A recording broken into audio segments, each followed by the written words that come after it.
Bonjour tout le monde et joyeuse fête. Bonne année. Ce qui concerne mon camp d'entraînement, ça a été, je dirais, extrêmement difficile. C'était une première, très belle expérience.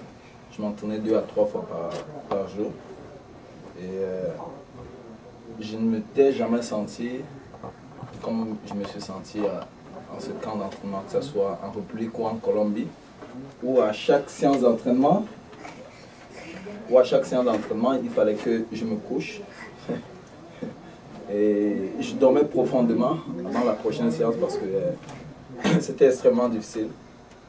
Et comme on dit, le 7e jour en études, c'est jour critique. Le 7e jour, je peux vous assurer que j'ai pleuré énormément. J'ai pensé à mes parents, j'ai pensé à ma famille que j'ai laissée au Québec. Et ça a été extrêmement difficile. J'ai appelé des amis, j'ai dit oh, ça ne va pas aujourd'hui, je ne sais pas qu'est-ce qui arrive. J'ai fait un rêve où j'ai traversé la vitre et tout. Et puis j'ai expliqué aussi ça à Pedro. Pedro m'a dit c'est normal. C'est la première fois que tu viens en études. Non seulement tu vas rêver, ça va être difficile. Et même ma respiration était extrêmement difficile. Et puis il fallait que je m'entraîne 3 fois par jour. Après, je dirais une semaine, j'ai commencé à m'adapter. Tout allait bien, les entraînements allaient bien. J'avais légèrement la peine à respirer parce que j'étais à 27 000 pieds d'altitude.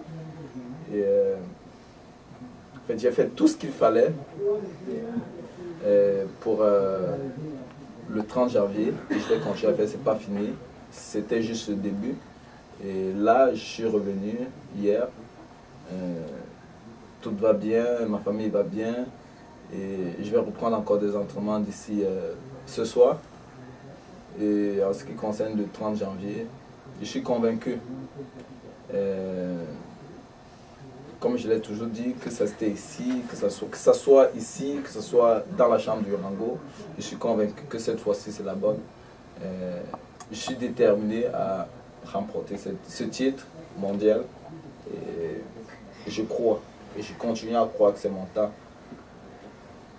Et j'inviterai tout le monde, tous mes sporteurs, toutes mes fans à ne pas marquer ce grand jour. J'aimerais célébrer cette victoire avec eux, sans oublier les gros commanditaires qui nous soutiennent, Casino de Montréal, Budweiser, Boston Pizza, Gary Chatran, le Thermopompe, et Adidas, ceux qui nous soutiennent, ainsi de suite, ceux qui nous soutiennent pour nos préparations. Je suis extrêmement fier et je suis toujours convaincu. Je suis convaincu, ma préparation est très bien été. Et Pedro Diaz, c'est un phénomène, je peux vous le confirmer. Ouais, comment qu'il est? Comment c'était? Et scientifiquement, techniquement, physiquement, il est excellent. C'est tout un entraîneur. Il y avait des jours où on se levait, il dit ok, c'est ça qu'on va faire, on le fait. On le fait plus que ce qu'il a fait, qu'il a demandé. Parce que à chaque fois, il fallait qu'il augmente le rythme. À chaque fois, plus on allait, plus ça allait très bien. Et je le remercie aussi. Je le remercie parce que je dirais qu'il a vraiment changé certaines tactiques. Et puis, on a aussi une bonne stratégie pour le 30 janvier. Comment c'était, mettre les gants avec Félix Diaz? C'était excellent. C'était de très bons sparring avec l'appui de Pedro. On a travaillé exactement comme il voulait. Et on a essayé de visionner le DVD du Rango. Il a dit ok, c'est ça. On a une très belle stratégie. Et je peux vous rassurer, ne manquez pas ce 30 janvier. Ça va être un nouveau Emango à la Fontaine. Vous avez entendu, il est arrivé à 2h30 cette nuit, puis il y a un entraînement ce soir. Il y a 2 journées de congé de prévues d'ici le 30, le 25 et le 1er janvier. C'est pas inhabituel pour Herman.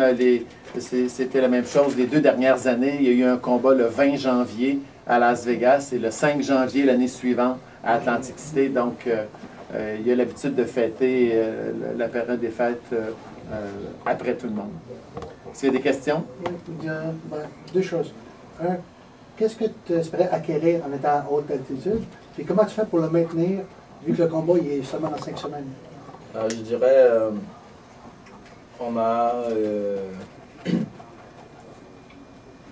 s'entraîne très fort. Je me suis entraîné très fort. En ce qui concerne leur attitude, j'ai eu à poser cette même question à l'entraîneur, à Pedro. Il m'a dit, il nous faut juste 5 semaines en attitude, pas plus. Et puis là, on va revenir sur le terrain plat.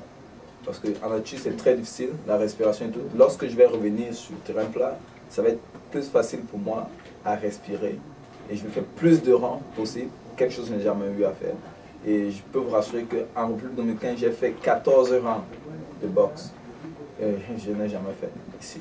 En fait, ce que Pedro nous expliquait, c'est qu'en haute altitude, comme il était, quand tu reviens, quand tu reviens, il faut que tu aies ça une période d'1 mois minimum avant ton prochain combat. Puis tu peux conserver les acquis de cet entraînement à haute altitude pour les 3 mois qui suivent.